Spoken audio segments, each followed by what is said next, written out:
দেখুন, এই পাউরুটিগুলো আমার হাজবেন্ড খেতে খুব ভালোবাসে, কিন্তু একটুখানি খেয়ে আর পুরোটা খাওয়া হয়নি। এই যে এইভাবে ফ্রিজে রাখা ছিল, এখন কিরম শক্ত হয়েছে দেখুন, একদম শক্ত। এটাকে কি করি এখন বলুন তো? কি আর করবো, দেখি চেষ্টা করে এটাকে যদি খাওয়ার মতো করা যায়। কোনো জিনিস তো ফেলতে ইচ্ছে করে না। পাউরুটিগুলোর ওপরে একটু করে দুধ দিয়ে দিচ্ছি, নরম হয়ে যাবে। এখন এই যে দুইখানা ডিম, একেবারে আরুইলের ডিম, আমাদের দেশে বলে টিকটিকিকে আরুল। এত ছোট ছোট ডিম, তাই দুটো দিচ্ছি। লবণ, পেঁয়াজ কুচি, কাঁচা লঙ্কা কুচি,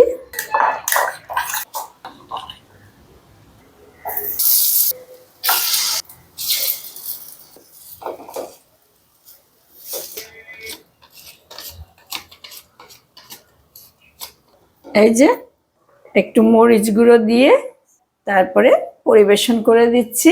আমার সকালে হাজবেন্ডের খাবার হয়ে গেল। আজকে কি দেব কি দেব খুব চিন্তা ছিল, এই যে করে ফেললাম একটা। আর ভালো হয়েছে, বেশ নরম, এখন আর খেতে কোনো অসুবিধা হবে না।